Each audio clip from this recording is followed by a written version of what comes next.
بسم الله الرحمن الرحيم. الحمد لله وكفى وسلام على عباده الذين اصطفى. أما بعد فأعوذ بالله من الشيطان الرجيم. بسم الله الرحمن الرحيم.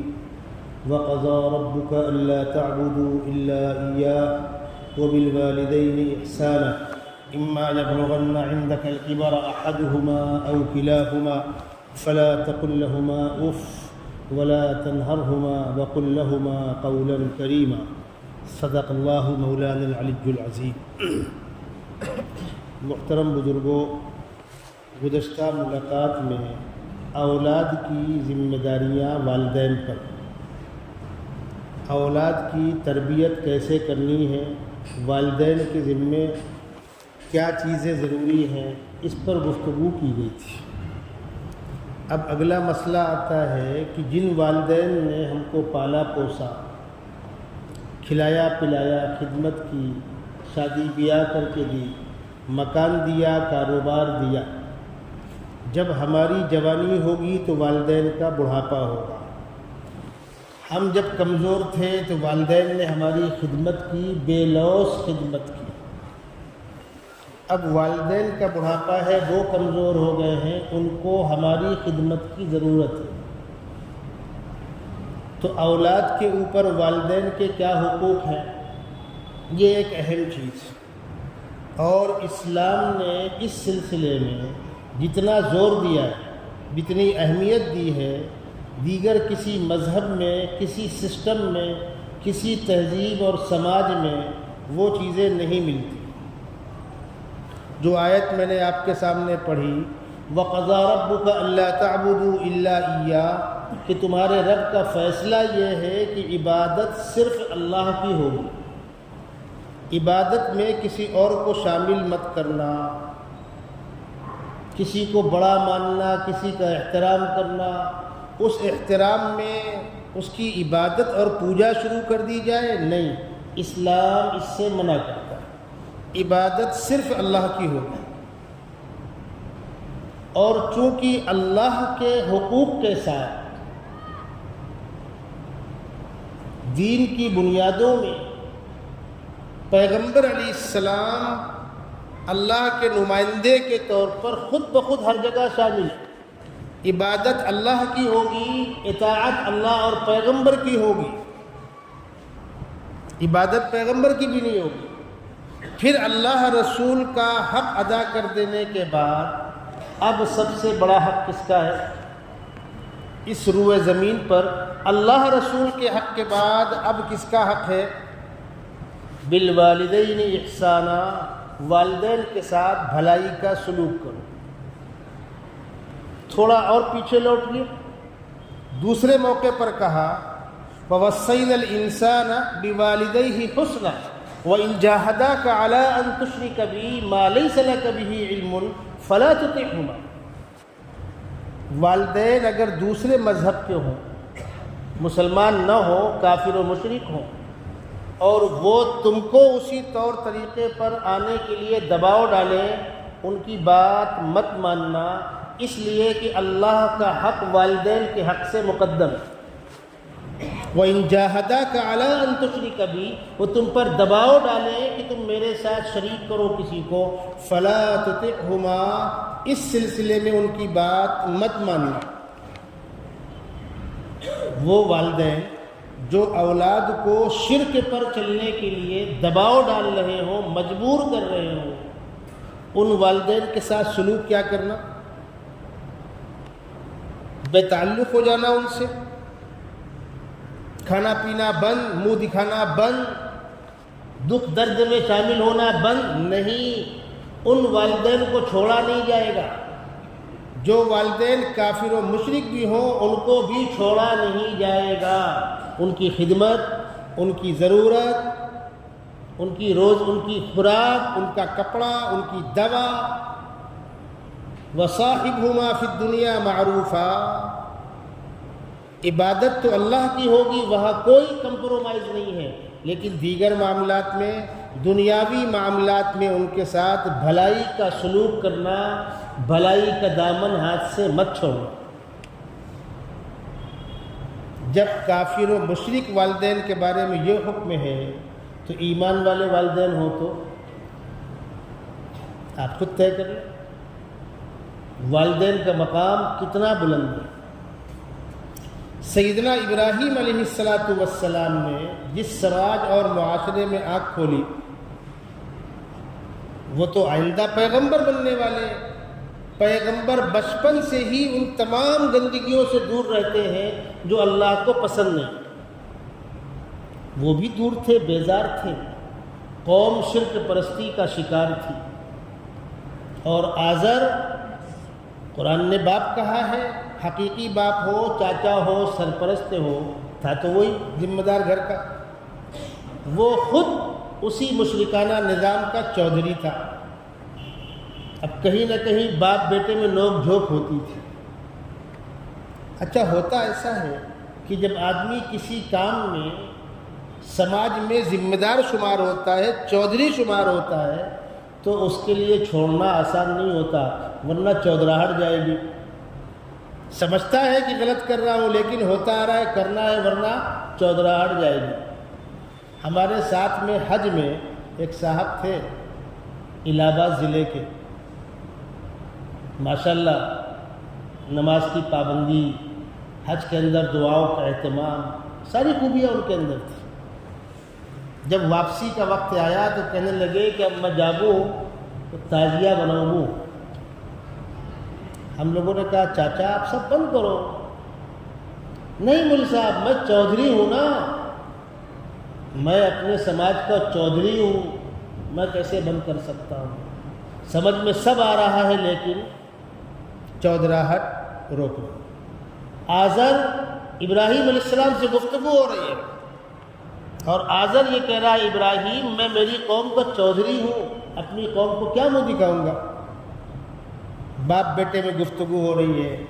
ابراہیم علیہ السلام دلائل کی روشنی باپ کو سمجھا رہے ہیں، باپ کے پاس کوئی جواب نہیں ہے۔ بالآخر باپ نے کیا کہا؟ ابراہیم اگر تم اس بدتمیزی سے باز نہیں آئے، رکے نہیں، میں تم کو پتھروں سے ماروں گا، گھر سے نکال دوں گا۔ لَئِن لَّمْ تَنْتَهِ لَأَرْجُمَنَّكَ وَاهْجُرْنِي مَلِيًّا۔ اور ہوا وہی کہ باپ نے ابراہیم علیہ السلام کو گھر سے نکال دیا۔ جب نکلنے لگے تو نکلتے ہوئے فرمایا سلام علیک ساستغفر لک ربی انہ کان بی حفیا۔ اے میرے باپ، اللہ کی رحمتیں ہوں آپ پر، میں جا رہا ہوں، میں آپ کے لیے اللہ سے دعا کرتا رہوں گا۔ وَأَعْتَزِلُكُمْ وَمَا تَدْعُونَ مِن دُونِ اللَّهِ وَأَدْعُو رَبِّي عَسَىٰ أَلَّا أَكُونَ بِدُعَاءِ رَبِّي شَقِيًّا۔ یہاں مجھے آزادی کے ساتھ اپنے رب کی عبادت کرنے کا موقع نہیں ہے، میں اس علاقے کو چھوڑ دیتا ہوں، اور جہاں کہیں مجھ کو میرے رب کی عبادت آزادی کے ساتھ کرنے کو ملے گی میں وہاں چلا جاؤں گا۔ یہاں پر رک کر ایک بات سمجھ لیجئے، آج ہمارے آپ کے ہاتھ پیر صحیح سالم ہیں، بدن ساتھ دے رہا ہے، تو ہم کو عبادت میں سستی لگتی ہے۔ نماز پڑھ کے 5 منٹ میں کیسے بھاگوں مسجد سے؟ کبھی غور کیا؟ کہیں ایسا نہ ہو کہ میں نماز پڑھنا چاہوں، پڑھنے لائق نہ بچوں، کمر خراب ہو گئی، گردن خراب ہو گئی، ٹانگ ٹوٹ گئی، سریا پڑی ہوئی ہے۔ میں الہ آباد میں ایک صاحب کے پاس ملنے گیا، ان کا آپریشن ہوا تھا پیر کا، سریا پڑی ہوئی تھی اور ایسے ٹانگ پھیلی ہوئی تھی۔ وہ بیٹھ کر نماز پڑھ رہے تھے، رو کر فرمایا مولوی صاحب جب تک پیشانی زمین پر ٹچ نہ ہو اطمینان نہیں ہوتا، دعا کیجئے میں اتنا اچھا ہو جاؤں کہ پیشانی زمین پر رکھ کر سجدہ کر کے نماز پڑھنے کے لائق ہو جاؤں۔ ہم اور آپ آزادانہ ماحول میں ہیں، اذانیں سن رہے ہیں، نمازیں سن رہے ہیں۔ دنیا میں ایک طبقہ وہ بھی ہے جو نماز پڑھنا چاہتا ہے، پڑھ نہیں پاتا۔ آس پاس کا ماحول اس کے موافق نہیں۔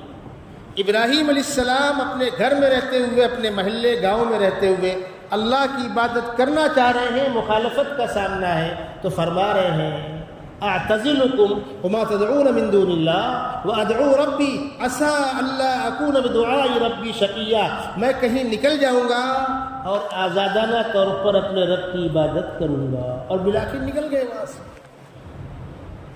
یہ واقعہ قرآن نے 16ویں پارے میں سورہ مریم کے اندر اس کو بیان کیا، پورا رکوع ہے، ایک پاؤ جہاں پر ہو جاتا ہے اگلا رکوع شروع ہوتا ہے وَاذْكُرْ فِي الْكِتَابِ ابراہیم، ابراہیم کو یاد کرو۔ ابراہیم نے اپنے باپ سے گفتگو کی، اذ قال لأبیہ یا ابت لم تعبد ما لا يسمع ولا يبصر ولا يغنی عنک شیئا، باپ بیٹے میں گفتگو ہو رہی ہے۔ ابراہیم علیہ السلام کے دلائل بہت مضبوط ہیں، باپ کے پاس جواب نہیں ہے، لیکن ابراہیم علیہ السلام باپ سے گفتگو کس لہجے میں کر رہے ہیں؟ یا ابتی، اے میرے ابا جان۔ اور موضوع کیا ہے؟ ایک طرف خدا کی عبادت ہے، ایک طرف شرک پرستی ہے، یہ موضوع ہے۔ اس کے باوجود باپ کا احترام، اس کا دامن ہاتھ سے نہیں چھوٹ رہا۔ قرآن جب کسی واقعے کو نقل کرتا ہے تو اس کے دور رس اثرات ہوتے ہیں۔ مفسرین نے لکھا ہے کہ ابراہیم علیہ السلام کا یہ عمل ہم لوگوں کے لیے قابل نمونہ، قابل اتباع ہے کہ دیکھو باپ خدا کا باغی ہے، لیکن گفتگو میں کہیں پر بدتمیزی نہیں ہے، اے بڈھے، اے خدا کے باغی، اے بے نمازی، اے فاسق و فاجر۔ ہمارے یہاں کچھ نوجوانوں کو بخار ہوتا ہے، تقوی کا بخار ہوتا ہے، حضرت میرے ابا نماز نہیں پڑھتے، میں کیسے بات کروں ان سے؟ باپ باپ ہے، تم بیٹے بیٹے ہو۔ میرا ایک بھائی یہ دین سے بہت دور ہے، کسی کو قریب لانے کے لیے ہم کوشش تو کریں، دعائیں تو کریں، لیکن فیصلے صادر نہ کریں۔ اور یاد رکھیے گا، ایک آدمی دین سے دور ہے، اگر اس کے ساتھ اخلاق کا، محبت کا، پیار کا معاملہ کیا جائے گا، آج نہیں کل، کل نہیں پرسوں، وہ قریب آئے گا۔ ہمارے قریب کے بزرگوں میں سے حضرت مولانا سید ابو الحسن علی الندوی رحمۃ اللہ علیہ، جو پیام انسانیت کے پلیٹ فارم سے انسانوں میں کام کرتے تھے۔ ٹھیک ہے، مولانا علی میاں کا قد بہت بلند تھا، بڑی مصروفیات تھی، تھوڑا اور پیچھے لوٹیے، حضرت مولانا صدیق احمد صاحب بانوی نور اللہ مرقدہ، ان کے ہاں تو انسانوں کا میلہ اور ریلا تھا، ہر طبقہ آتا، سینکڑوں لوگوں کو میں جانتا ہوں جن کی زندگیاں بہت آؤٹ لائن تھی، میں نے ان کو اس حال بھی دیکھا ہے، اور حضرت کے ہاں آنے کے بعد، ان کی شفقت و محبت کے بعد جب زندگیاں بدلی ہیں تو ہم نے وہ بھی دیکھا ہے۔ دنیا کے اندر اطاعت بغاوت ہمیشہ چلے گی، اپنے خاندان کے لوگ، اپنے رشتہ دار، بیوی کو شوہر سے شکایت، شوہر کو بیوی شکایت، بیٹے کو باپ سے شکایت، باپ کو بیٹے شکایت۔ اگر میں دین پر چل رہا ہوں تو یہ اللہ کا کرم اور فضل ہے، اکڑ نہیں آنی چاہیے۔ دینداری کا، عبادت گزاری کا پندار اور بھرم نہیں ہونا چاہیے، ورنہ ایک لمحے میں گرفت ہوتی ہے، ایک لمحے میں گرفت ہوتی ہے۔ یاد رکھیے گا، بہت نازک موقع۔ تاریخ کے اندر ایک بڑا عجیب واقعہ لکھا ہوا ہے، ایک ایسے بزرگ جو اپنے وقت کے مرشد کامل تھے، جن کے سینکڑوں خلفاء اور ہزاروں چاہنے والے ساتھ میں چل رہے ہیں۔ ایک مقام پر لوگ پتھر کی پوجا کر رہے ہیں، دیکھا کہ کیسے احمق لوگ، ان کو عقل نہیں ہے، کوئی بھی کہہ دیتا ہے۔ غیب سے آواز آئی، تم کو ہم نے ہدایت دے رکھی ہے، یہ ہمارا فضل اور کرم ہے، اپنی عبادات پر دل میں، دماغ میں کبر نہیں آنا چاہیے۔ ہماری توجہ ہٹ جائے گی تو آسمان سے زمین پر گر جاؤ گے۔ وہ کہتے ہیں اس آواز کے ساتھ مجھے ایسا لگا کہ میرے سینے کے اندر سے کوئی پرندہ اڑ کے نکل گیا، سینہ خالی ہو گیا۔ اور آگے چلے، اگلی بستی میں لوگ کنویں میں پانی بھر رہے تھے، ایک نوجوان خوبصورت سی بچی پانی بھر رہی ہے، اس کے اوپر نگاہ پڑی اور نگاہ اسی پر ٹک گئی۔ نگاہ پڑ جانا اور ہے، ٹکنا اور ہے۔ اب اسی کو دیکھ رہے ہیں۔ اب خلفاء گھبرا گئے کہ یا اللہ یہ کیا مصیبت ہے۔ لوگوں نے کہا چلیے، فرمایا تم جاؤ، میں تمہارے کام کا نہیں رہا۔ اپنے شاگردوں سے کہا، خلفاء سے کہا تم جاؤ، میں تمہارے کام کا نہیں رہا۔ لوگوں نے پوچھا کیوں دیکھ رہے ہیں اس کو؟ کہا میں اس سے شادی کروں گا، اس کا باپ کون ہے؟ تو لوگوں نے کہا اس کا باپ مہتر ہے، مہتر بھنگی، بلاؤ اس کو۔ بلایا گیا، میں تمہاری بیٹی سے شادی کروں گا۔ تو باپ نے کہا ایک شرط ہے، ہمارے گھر میں سور چرائی جاتی ہے، آپ کو سور چرانا ہوگا۔ انہوں نے کہا شرط منظور ہے۔ ہو گیا رشتہ۔ غور سے آپ سنیے گا، میں اپنے آپ کو شامل کر کے اپنے تمام دیندار دوستوں سے کہہ رہا ہوں، پکڑیوں ہوتی ہے۔ جس عصا کو لے کر جمعہ میں خطبہ دیتے تھے، اس عصا کو لے کر سور چرائے۔ ان کے مریدین، ان کے خلفاء رو رو کر زمین تر کیے دے رہے، یا اللہ یہ کیا ہو گیا؟ چل کر ان کے پاس جاتے تو وہ روتے، کہتے میرے سینے میں کچھ نہیں بچا ہے، میرا سینہ خالی ہو گیا، تم لوگ دعا کرو میرے لیے، دعا کرو میرے لیے۔ ایک عرصہ گزرا، اس کے بعد اللہ نے دعا کرنے والوں کی دعا سنی۔ پھر وہاں سے وہ نکل کر آئے، اپنے شاگردوں کے ہاتھ پر آ کر کلمہ پڑھا، اور پھر دوبارہ زندگی کا آغاز ہوا۔ یہ واقعہ تاریخ کے ریکارڈ کے اندر موجود ہے۔ اتنی آسانی کے ساتھ تماشے بازی نہیں کرنا کسی کے ساتھ۔ تو یہ جو اطاعت اور بغاوت، شرک اور توحید، اگر آج آپ توحید پر قائم ہیں تو یہ خدا کا فضل اور کرم ہے، ورنہ دو کان، دو آنکھ، دو ہاتھ، دو پیر ان کے بھی ہیں، کھانے کمانے کاروبار کرنے کا سلیقہ ان کو بھی ہے۔ یہ حقیقت سمجھ میں کیوں نہیں آئی ان کو، اور ہم کو سمجھ میں آ گئی؟ ہم مسلم خاندان میں پیدا ہوئے، مسلم سماج اور معاشرے کے اندر، ہم کو توفیق نہیں ہے اطاعت کرنے کی، عبادت کرنے کی۔ کہیں ایسا نہ ہو کہ تم چاہو اور موقع نہ ملے۔ والدین اگر خدا کے باغی بھی ہوں، مشرک بھی ہوں، تب بھی ان کے خلاف بدتمیزی کرنے کی اجازت نہیں ہے۔ اب تھوڑی سی گفتگو والدین کے حقوق پر ہو جائے، اور ہمارے سماج میں اور معاشرے کے اندر کچھ غلط باتیں چلا دی گئی ہیں، ان غلط فہمیوں کا ازالہ ہو جائے۔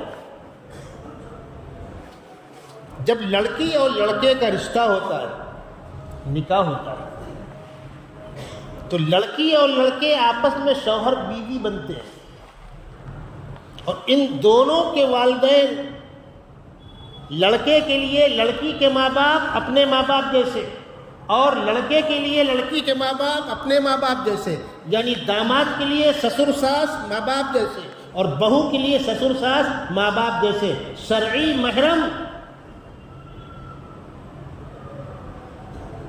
اب لڑکی کہاں رہے گی؟ شوہر کے ساتھ۔ لڑکی کے سارے خرچے کون برداشت کرے گا؟ شوہر۔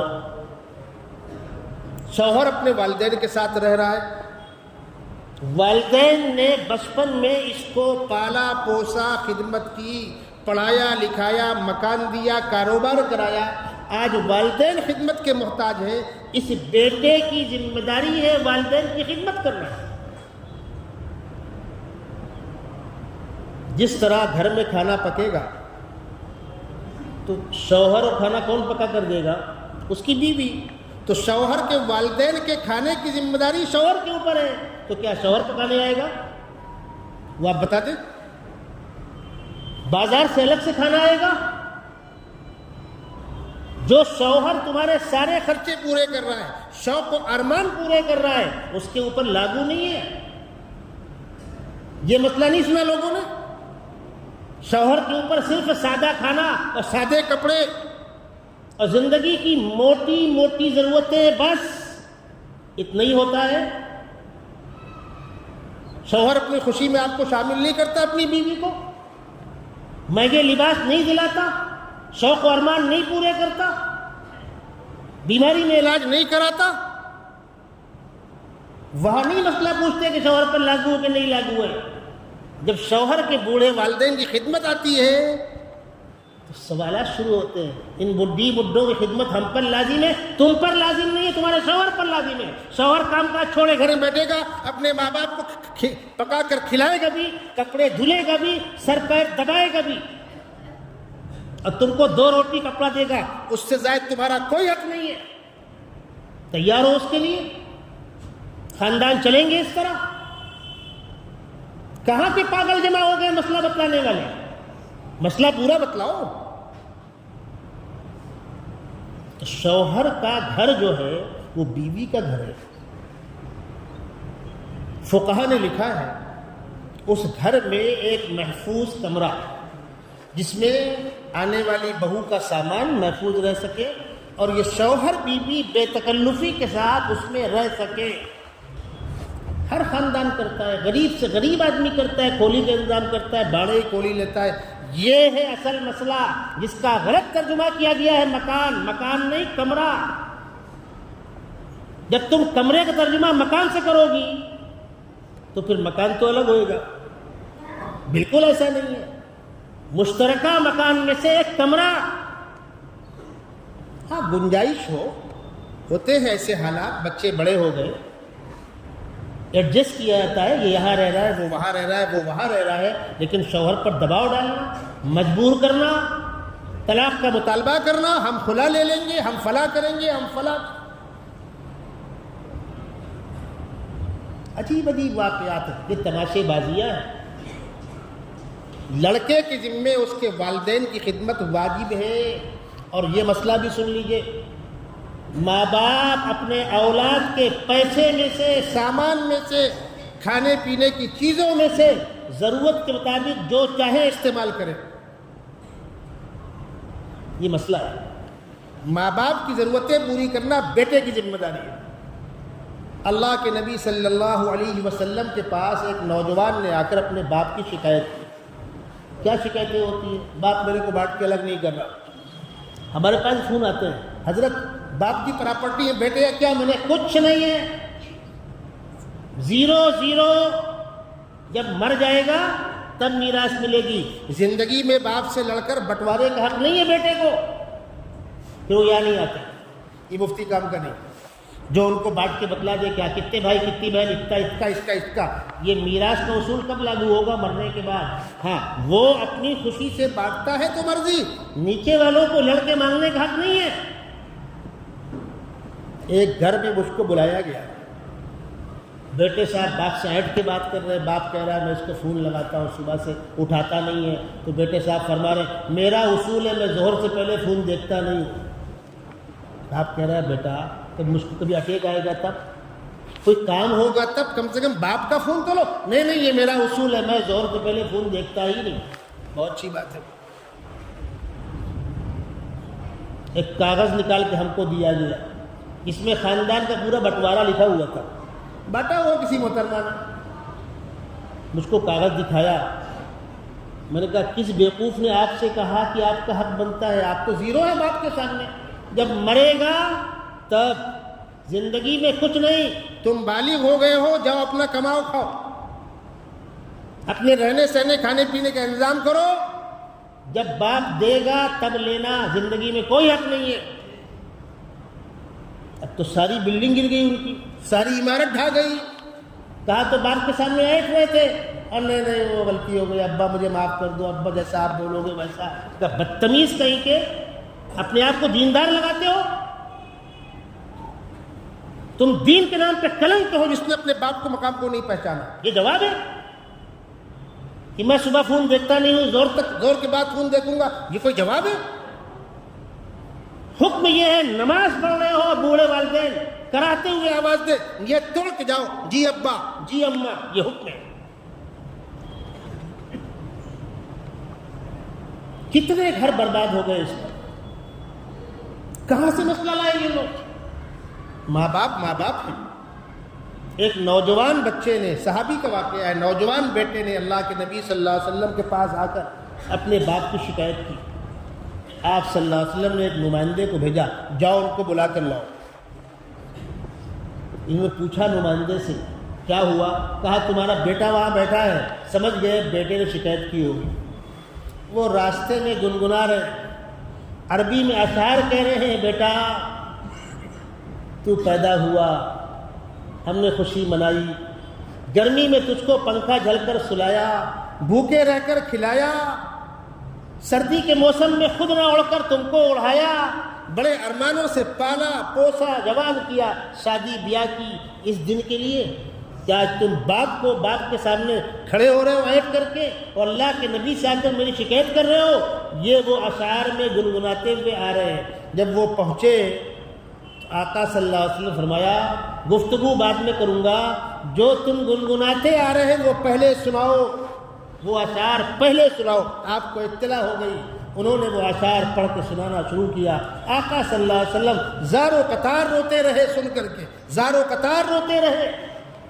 گھر گھر کی کہانی ہے. اور ناراض ہو کر بیٹے سے کہا انت ومالک لابیک, یہ جواب ہے.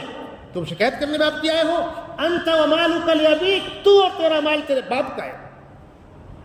باپ کے سامنے ہٹ کر مت کھڑے ہو. باپ کو ضرورت ہے بیٹے سے بغیر پوچھے سامان لے سکتا ہے. وہ باپ ہے, تم بیٹے ہو. تمہاری ماں تم پیٹ میں آئے جب صحت اچھی ہوا کرتی تھی, تب کے تعلق سے قرآن کہہ رہا ہے حملتہ امہ کرہا ووضعتہ کرہا, 9 مہینے پیٹ میں رکھا تکلیف کے ساتھ, پیدائش کی تکلیفوں سے ماں گزری, پیار و محبت کے ساتھ تم پیدا ہوئے. تم نے ماں کی گود میں پیشاب پخانہ کیا, ماں کے چہرے پر بل نہیں آیا. تمہارا پیشاب پخانہ کون صاف کرتا تھا؟ کسی ماں نے کہا پخانہ بہت بدبو کرتا ہے, بچہ بیٹے پہ پیشاب پخانہ کر دیتا ہے, بیٹے اڑ جاتا ہے. کسی ماں نے کہا تم کو اپنا خون جگر پلا کر کے تم کو جوان کیا, آج تمہاری شادی ہو گئی تو تم نے ماں کو نوکر سمجھا ہے. بیوی کی حمایت میں ماں سے ہٹتے ہو, شرم نہیں آتی ہے؟ ایک صحابی نے اللہ کے نبی صلی اللہ علیہ وسلم پوچھا یا رسول اللہ میرے حسن سلوک کا سب سے زیادہ حقدار کون؟ فرمایا تمہاری ماں. پوچھا پھر کون؟ فرمایا تمہاری ماں. پھر کون؟ تمہاری ماں. پھر کون؟ چوتھی مرتبہ کہا پھر تمہارے باپ. من احق بحسن صحبتی قال امک. پھر سوال کیا قال امک. پھر سوال کیا قال امک. چوتھی مرتبہ کہا ثم ابوک. فرمایا آقا صلی اللہ علیہ وسلم نے کہ تم اپنی ماں کے سامنے ہر وقت خوشامد کے ساتھ کھڑے رہو, اس کے اشاروں پر چلتے رہو, اپنے بدن کی کھال نکال کر جوتی بنا کر اپنی ماں کے پیروں میں ڈال دو. تمہاری پیدائش کے وقت جس تکلیف سے وہ گزری ہے اس کا حق ادا نہیں ہوگا. تم حق پوچھتے ہو, ارے خدمت کرو جنت کما لو. اسی لیے کہا گیا جنت ماں کے قدموں کے نیچے ہے. جس ماں کی خدمت کرنے کو اولاد تیار نہیں ہے, افسوس افسوس. اماں میں فلانے کام میں جا رہا ہوں, اماں کہتی بیٹا بیمار ہوں, 2 دن 4 دن کے آگے پیچھے کر لو. نہیں, میں دینی کام میں جا رہا ہوں. ماں خوشامد کر رہی ہے, بڑھاپا ہے اس کا, اور ہم کو بخار سوار ہے.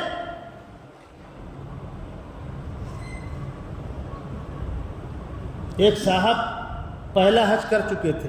پہلا حج فرض ہے. فرض میں ماں باپ کی رعایت نہیں کی جائے گی. اگر ماں باپ فرض چھوڑنے کو کہتے ہیں تو نہیں سنا جائے گا, لیکن وہ کام فرض نہیں ہے, نفل ہے. آگے پیچھے ہو سکتا ہے, اس سال مت جاؤ آئندہ دیکھ لیں گے, مت جاؤ کسی اور بڑے کام میں لگ جاؤ, گنجائشیں ہوتی ہیں. تو جو چیز فرض نہیں ہے وقت کی تعین کے ساتھ, وہاں ماں باپ کی اجازت شرط ہے, ماں باپ کی رعایت شرط ہے. ماں کے لیے بیٹا میری خدمت کرنے والا کوئی نہیں ہے, تم پہلا حج کر چکے ہو فریضہ, اب تو نفل ہی تو ہے. نہیں میں جاؤں گا, نہیں میں جاؤں گا. چل دیے, پیدل جا رہے تھے, اس گاؤں سے اس گاؤں, اس گاؤں سے اس گاؤں. دیکھیے جھولی والے آپ کے سامنے آ رہے ہیں, تھوڑا سا توجہ دیجیے. اس گاؤں سے اس گاؤں, اس گاؤں سے اس گاؤں, ایک شہر میں گئے. مسجد میں ٹھہرے ہوئے تھے، محلے میں چور چوری کر کے بھاگا، لوگوں نے دوڑایا۔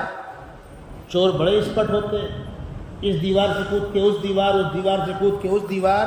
وہ چور باہر سے پھلانگ کر مسجد کی دیوار کود کے اندر آیا اور اگلی دیوار کود کے باہر نکل گیا۔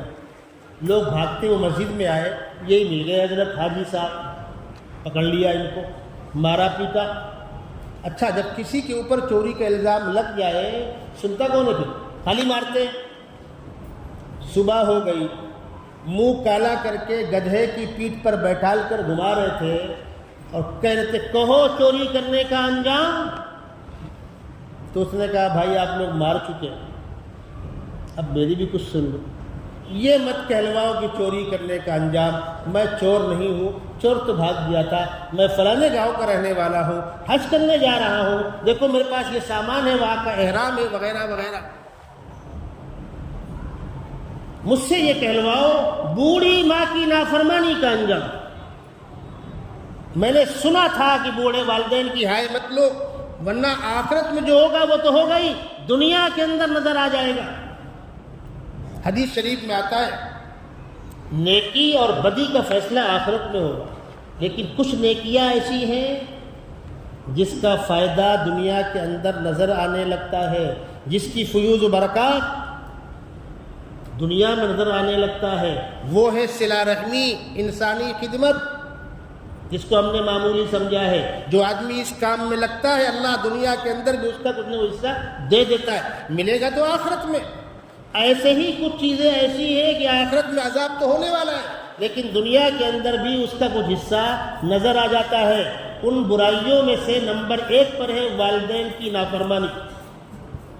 بوڑھے والدین کی ہائے لینے والے کو مرنے کے بعد جو بھگتنا ہے، دنیا کے اندر بھی اس عذاب کا حصہ نظر آ جائے گا۔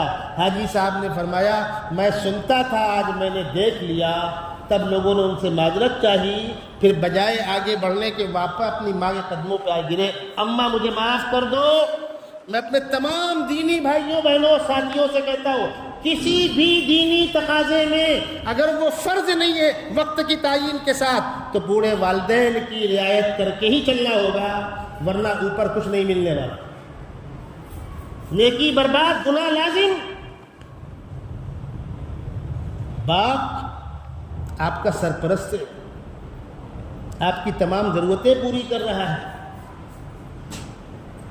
آپ بڑے ہو گئے، آپ کے ہاتھ میں کاروبار دے دیا، آپ کمانے لگے، ہو سکتا ہے اچھی انکم شروع ہو جائے۔ اب جب گفتگو شروع ہوتی ہے تو بیٹے اپنے باپ سے سیدھے منہ بات کرنے کو تیار ہیں۔ کیا بدتمیزی ہے؟ میں پڑھے لکھے گھرانوں کی بات کر رہا ہوں، ارے ابا آپ لوگ پرانے خیال کے لوگ، ابا آپ کو سمجھے گا نہیں، ابا تم چپ بیٹھو۔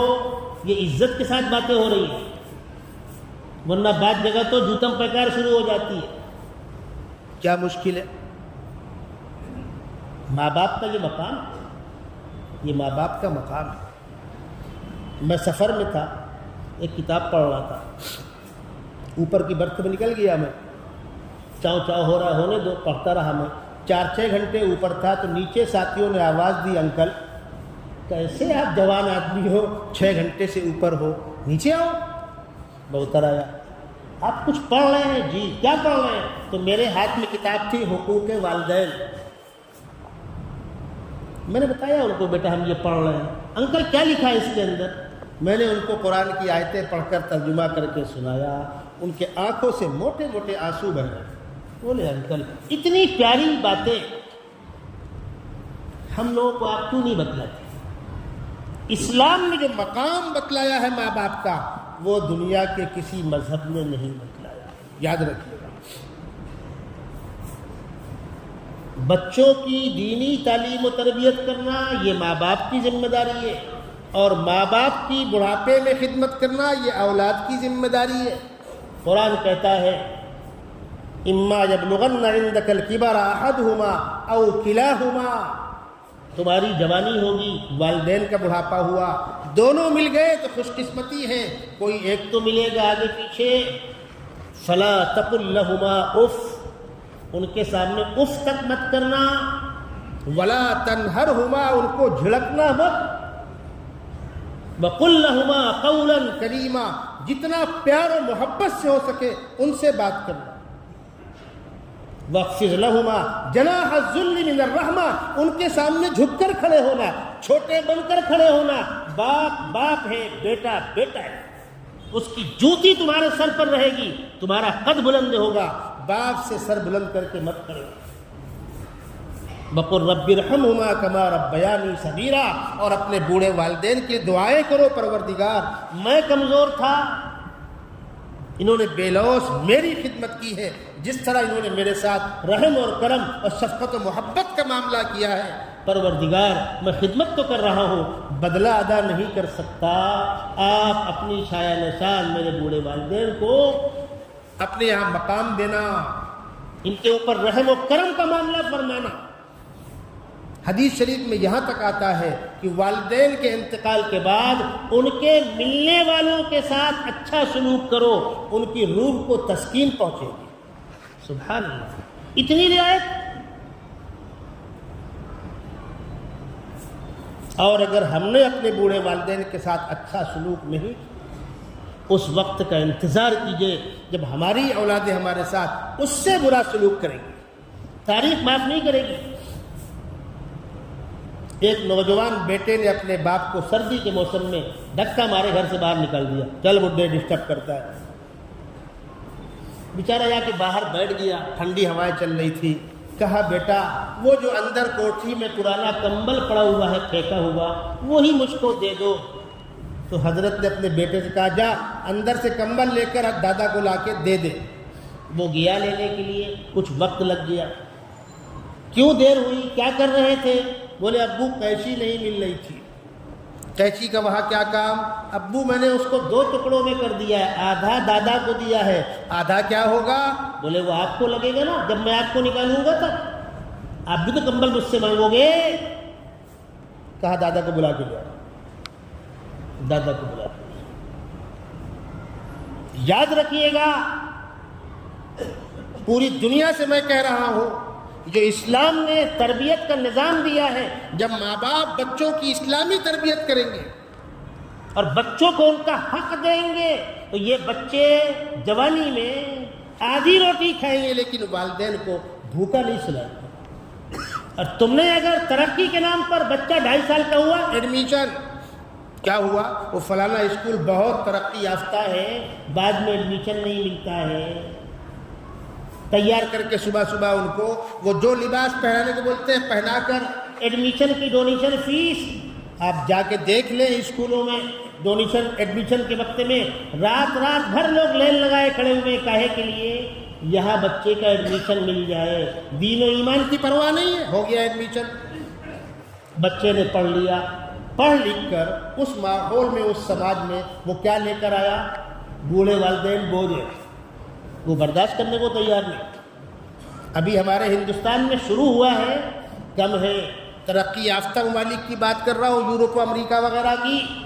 وہاں باقاعدہ سرکار نے بوڑھوں کے لیے ایسے مقامات بنا رکھے ہیں جہاں جا کر ماں باپ کو چھوڑو،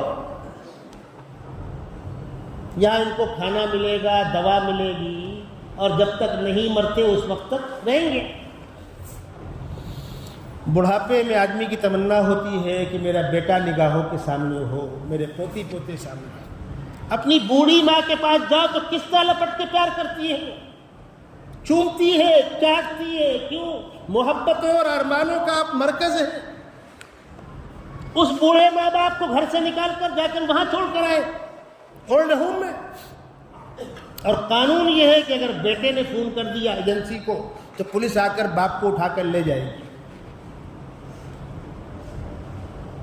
اب ماں باپ گھر میں رہ رہے ہیں، اس کو آپ نے ڈسٹرب سمجھا ہے، کباب میں ہڈی سمجھا ہے. اس کو برکت ہے، برکت. بیٹا فون کرتا ہے، کمپنی کے لوگ آتے ہیں، اٹھا کر لے جا رہے ہیں. باپ کہتا ہے کیا ہو بھائی، میں نے کوئی جرم کیا ہے؟ میں نے کہا کوئی سمبند نہیں، آپ کے بیٹے نے فون کیا ہے. کہا بیٹا ذرا مجھ کو بیٹے سے بات کر لینے دو. بیٹا کیوں مجھ کو نکال لے گھر سے؟ نہیں ابو وہ وہی جگہ آپ کے لیے مناسب ہے. کہا بیٹا میں کنارے پڑ رہوں گا، بچا ہوا کھا لوں گا، اترا ہوا پہن لوں گا، گھر سے مت نکالو. یہ گھر ہے کس کا؟ باپ کا. جوانی میں پیٹ بھر کے کھانا نہیں کھایا، نیند بھر کے نہیں سویا، مکان بنایا بیٹے کے لیے، اس دن کے لیے۔ باپ خوشامد کرتا ہے کہ بیٹا مت کرو ایسا، تو بیٹا کہتا ہے پولیس والوں جلدی کرو ورنہ میں کمپنی کو دوبارہ فون کروں گا کہ تمہارے ورکر برابر کام نہیں کر رہے ہیں۔ باپ روتا پیٹتا ہے، اٹھا کر ڈالا گاڑی میں اور لے کر چلے گئے۔ وقت ہوا، موت آ گئی، وہاں سے فون آیا آپ کے پتا جی کی ڈیتھ ہو گئی ہے۔ بولے جو کرنا ہے کر دو، فیس بھر دوں گا، انتم سنسکار کر دو، جلانے والے کو جلا دو، دفنانے والے کو دفنا دو، بہانے والے کو بہا دو، دل مجھ سے لے لینا، مجھے فی الحال آنے کی فرصت نہیں۔ کیا ہوا؟ جب آپ نے بچپن سے بچوں کو ماں باپ کی محبت نہیں دی، ماں کی ممتا نہیں دی، باپ کی سرپرستی نہیں دی، بچے کو ماں کا دودھ بجائے دینے کے ڈبے اور شیشی کا دودھ دیا گیا ہے، تو کہنے والے نے کہا ہے طفل میں بو پائے کیا ماں باپ کے اتوار کی، دودھ تو ڈبے کا ہے، تعلیم ہے سرکار۔ اسلام نے اس سے منع کیا۔ بچوں کی تعلیم و تربیت والدین کریں گے، اسکول ایک بہانہ ہوگا، لیکن ان کو اچھا انسان بنانا، دیندار مسلمان بنانا یہ ماں باپ کی ذمہ داری ہے۔ جب اس اصول سے بچوں کی تربیت ہوگی تو پھر جوانی میں اپنے بوڑھے والدین کو وہ رسوا نہیں کریں گے۔ جس بچے کے دل میں خوف خدا ہوگا وہ اپنے والدین کو رسوا نہیں کرے گا، وہ اپنی بیوی کو تکلیف نہیں دے گا۔ اسی لیے پچھلی ملاقات میں نے آپ کو وہ حدیث سنائی تھی کہ رشتے میں دین کو ترجیح دو۔ جس دل میں دین ہوگا، خوف خدا ہوگا، وہ نہ بچوں کے ساتھ بدجانتی کرے گا، نہ بیوی پر ظلم کرے گا، نہ ماں باپ کے ساتھ بدتمیزی کرے گا۔ تو یہ دو پہلو ہیں، بچوں کی اسلامی تعلیم و تربیت اور بوڑھے والدین کی خدمت اولاد کے ذمے۔ یہاں پر یہ بات مکمل ہو گئی۔ آج 15 تاریخ ہے، 5 دن کے بعد 20 تاریخ کو الیکشن آنے والا ہے۔ ہم اس کی گندگی میں بالکل نہیں پڑھنا چاہتے، لیکن آپ کو یہ سمجھانا چاہتے ہیں کہ جمہوری ملک میں یہ آپ کا سب سے بڑا جمہوری حق اور پاور ہے۔ اس سے پہلے لوک سبھا کے الیکشن میں آپ لوگوں نے ذمہ داری کا احساس کیا اور ہر شخص نے ووٹ ڈالا۔ ووٹ ڈالنا چاہیے، بیماروں کو بھی لے کر جانا چاہیے۔ میری اہلیہ ہارٹ پیشنٹ تھی، میں اس کے باوجود کو لے کے جاتا تھا۔ بچوں کو سمجھائیے، جو بچے بالغ ہو گئے، 100% سب کو ووٹ ڈالنا، اپنے من پسند امیدوار کو، جو آپ کی نگاہوں میں آپ کے علاقے کے لیے، شہر کے لیے مفید ہو، اس کو آپ ووٹ دیں۔ لیکن ہر شخص کو ووٹ ڈالنا چاہیے۔ ابھی کچھ دنوں پہلے آسام کے اندر مسئلہ کھڑا ہوا تھا، 10 لاکھ لوگوں کی شہریت خطرے میں پڑ گئی تھی۔ حالانکہ وہ تماشے تھے، کورٹ نے اس کو نکار دیا، لیکن لوگ پریشان تو رہے۔ وہ دن کل کو آپ کے سامنے بھی آ سکتا ہے کہ آپ شہری ہو، اس کا ثبوت۔ تو الیکشن میں حصہ لینا آپ کے شہری ہونے کا بہت بڑا پروف ہے، اور جہاں جہاں وہ ریکارڈ موجود ہے اس ریکارڈ کی کاپی اپنے پاس محفوظ رکھیے، یادی کا وہ پیج اپنے پاس محفوظ رکھیے۔ سیریل نمبر میں، رجسٹر میں کئے نمبر پہ آپ کا نام تھا، آپ کو پرچی ملتی ہے، اس کو پھاڑ کے کمبخت پھینک دیتے ہیں، موبائل میں فوٹو ماریے اس کی۔ جہاں تک ہو سکے آپ نے الیکشن میں حصہ لیا ہے، اس کے پروف کو اپنے پاس محفوظ رکھیے، موبائل میں اس کی فوٹو ماریے، کاپی نکال کے کسی بڑے کاغذ میں چپکا کر فائل میں اس کو نتھی کر کے رکھیے۔ یہ ملک اچھے انسانوں کا ملک تھا، جس کو گندا کرنے کی کوشش کی جا رہی، ٹکراؤ، تماشے بازیاں۔ میں آپ کو بتلاؤں، 8-10 سال پہلے جب تک بیل بینڈ نہیں ہوا تھا، قربانی کے ایام میں تماشے ہوتے، جانور پکڑے جا رہے ہیں، یہ ہو رہا ہے، وہ ہو رہا ہے، تو میٹنگ تھی ڈی سی پی کے، تو جو ہنگامہ کرتے ہیں، میٹنگ کے بعد میں نے وہ روکا، میں نے کہا یا تو آپ لوگ چل کے میرے پاس آئیے مدرسے سراج العلوم میں، یا میں چل کے آپ کے آفس میں آتا ہوں، بیٹھ کر کچھ بات کرنی ہے۔ تو کہنے لگے خیریت، کس ٹاپک پر؟ میں نے کہا اسی ٹاپک پر کہ آپ کے دھرم میں، پرانوں کے ہاں آپ کے جو پرکھے گزرے ہیں وہ کیا گوشت کا استعمال نہیں کرتے تھے؟ تو مسکرا کر کہا مولانا صاحب سب پتہ ہے ہم کو۔ تو میں نے کہا پھر یہ بولے کہ پولیٹکس، آپ جو کہہ رہے ہو ہمیں سب پتہ ہے، کسی بات سے انکار نہیں ہے کہ تماشے کیوں ہو رہے ہیں، یہ کیا ہے؟ پولیٹکس۔ یہ 100-200 لوگوں کو مار کر اپنا مفاد ملتا ہو تو مار ڈالیں گے، جلا کر، ٹرینوں میں خود آگ لگا کر، بم خود ہی پھوڑ کر، سرحدوں کے اندر ٹینشن خود ہی پیدا کر کے یہ گندگیاں پیدا کرنے کی کوششیں کی جاتی ہیں۔ لیکن اچھے لوگ اکثریت میں ہیں جو ان چیزوں کو کامیاب نہیں ہونے دیتے۔ میں سماج کے معزز دیندار لوگوں سے کہہ رہا ہوں، منہ چھپا کر گھروں میں بیٹھنے کا ٹائم نہیں ہے، باہر نکل کر میدان میں آ کر اچھائی پر عمل کرنا اور اچھائی کو پھیلانا اور برائی کو روکنے کا وقت ہے۔ آپ جتنا ہو سکے اتنا آپ کریں، اس کے بعد فیصلہ جو ہوگا وہ سامنے آئے گا۔ 4 دن کے بعد جو الیکشن آنے والا ہے، ہر فرد 100% اپنا ووٹ ڈالے۔ افسوس ہوتا ہے جب معلوم پڑتا ہے کہ تھا تو اتنا اور پڑا اتنا، ایک بات۔ دوسری بات یہ کہ ووٹ ڈالتے وقت ترجیح کی بنیاد، ہم جس کو ووٹ دے رہے ہیں وہ کس نظام سے وابستہ ہے، اس کا اوپر جا کر اثر کیا پڑے گا، یہ نمائندہ اوپر جائے گا تو مجموعی طور پر کیا فرق پڑے گا، یہ بنیاد ہونی چاہیے۔ 1000 روپیہ، 500 روپیہ، 2000 روپیہ جو لوگ پکڑ کر ووٹ دیتے ہیں، یہ گندگی ہے، سور کا گوشت ہے، یہ پیشاب پخانے سے زیادہ گندا ہے۔ یا آپ 1500 روپیہ کئی دن کھاؤ گے، یہ پیٹ میں جائے گا، پڑھی ہوئی نمازیں قبول ہوں گی؟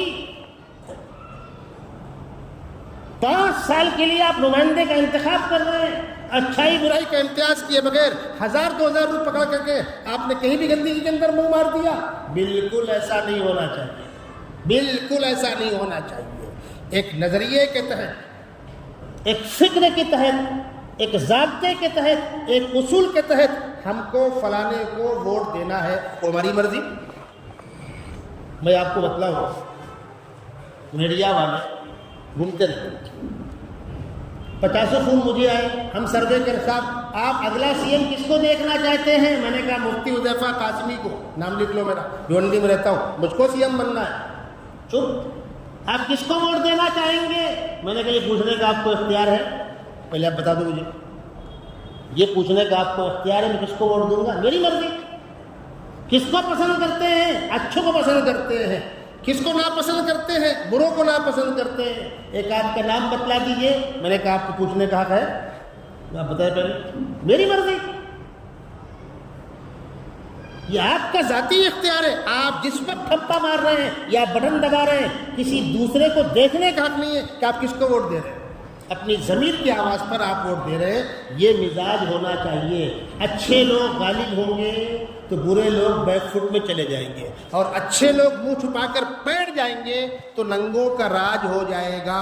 پہلے سماج میں، محلے میں کیا ہوتا تھا، کوئی 1-2 لڑکے غلط کرتے تھے، کوئی بھی بڑا تماشا مارتا تھا، معاملہ وہی ختم ہو جاتا تھا۔ اور بچے نے اگر گھر میں جا کر شکایت کی تو گھر والے کہتے بھلے مارے نا، تو غلطی کی ہوگی۔ اور ابھی کیا ہو گیا، آپ مارا کیسے؟ حتیٰ کہ استاد نے بچے کو تنبیہ کے لیے مارا ہے تاکہ پڑھ لے، نہیں پڑھتا مستی کرتا ہے، جھگڑا کرنے ماں آ گئی، جھگڑا کرنا باپ آ گیا۔ میں نے کئی والدین سے کہا آپ جھگڑا شوق سے کر لو، میں لکھ کے آپ کو دے رہا ہوں، یہاں سے تو محروم ہوگا ہی، جب تمہارا بڑھاپا ہوگا نا تب اس کا ریئیکشن دیکھنا۔ ارے استاد ہے، معمار ہے، وہ سنوار رہا ہے، بچہ پڑھ جائے گا تمہارا، تم اس استاد سے لڑنے آ گئے، شرم نہیں آتی؟ 1 2 سال 3 سال بچہ پڑھے گا، نکل جائے گا، استاد نے تنبیہن مارا ہے، تمہیں خوش ہونا چاہیے تھا، جھگڑا کرنے آ گئے۔ وہی حال سماج کا ہے۔ تو میرے بزرگوں، اچھائی پر قائم رہنا، برائیوں سے روکنا، اسی کا نام ہے امر بالمعروف نہی عن المنکر۔ اللہ کے نبی صلی اللہ علیہ وسلم فرماتے ہیں امر بالمعروف نہی عن المنکر کرتے رہو، اچھائیوں کو قائم کرو، برائیوں سے روکو، ورنہ فتنہ فساد عام ہوگا، پھر کسی کے بس کا کچھ نہیں ہوگا۔